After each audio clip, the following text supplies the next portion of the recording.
കൂലി മാസിനേക്കാൾ ഒരുപടി മുന്നിൽ നിൽക്കുന്ന ക്ലാസ് രംഗങ്ങൾ നിറഞ്ഞ ഒരു കിടിലൻ സിനിമ. ലോകേഷ്, ചന്ദ്രു അൻപഴകൻ എന്നിവരുടെ മികച്ച സ്ക്രിപ്റ്റ്, അതിഗംഭീര ഡയറക്ഷൻ, അനിരുദ്ധിൻ്റെ കിടിലൻ മ്യൂസിക്, അൻപറവിൻ്റെ മാസ് ഫൈറ്റ്, എല്ലാം കൊണ്ടും കൂലി ഒരു സൂപ്പർ മൂവി തന്നെ. ഒരു രജനി ഫിലിം എന്നതിലുപരി ഒരു ലോകേഷ് മൂവി എന്ന് പറയുന്നതായിരിക്കും ഉചിതം. ശക്തമായ കഥ ചിത്രത്തിൻ്റെ മുതൽക്കൂട്ടാണെങ്കിലും തിരക്കഥയിലെ ചില രംഗങ്ങൾ ലാഗുള്ളതും ബോറടിപ്പിക്കുന്നതുമായിരുന്നു. എന്നിരുന്നാലും സിനിമയുടെ ആസ്വാദനത്തിന് യാതൊരു കുറവും വന്നിട്ടില്ല. ആക്ടിംഗ് വൈസ് എല്ലാ താരങ്ങളും ഒന്നിനൊന്നും മെച്ചം. രജനികാന്ത്, സത്യരാജ്, ശ്രുതി ഹാസൻ, സൗബിൻ ഷാഹിർ, നാഗാർജുന, ഉപേന്ദ്ര, ആമിർ ഖാൻ തുടങ്ങി എല്ലാവരും അവരവരുടെ കഥാപാത്രങ്ങൾ മനോഹരമാക്കി. സൗബിൻ്റെ അഭിനയം ഏറെ പ്രശംസനീയമാണ്.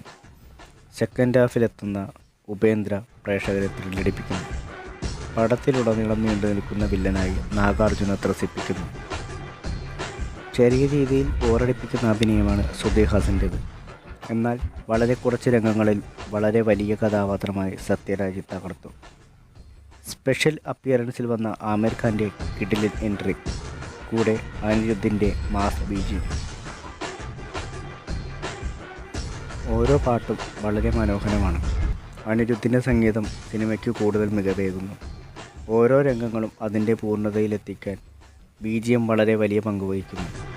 ഉപേന്ദ്രയുടെയും ആമിർ ഖാൻ്റെയും ഇൻട്രൊഡക്ഷൻ സീൻ മാസ് ബീജിയം കൊണ്ട് കൂടുതൽ മനോഹരമായി.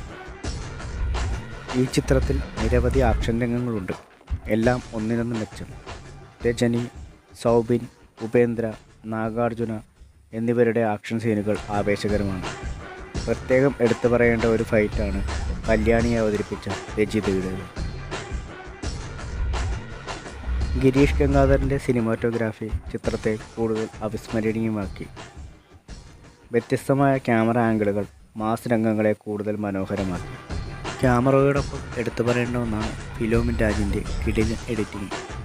അത് സിനിമയെ മറ്റൊരു തലത്തിലെത്തിക്കുന്നു.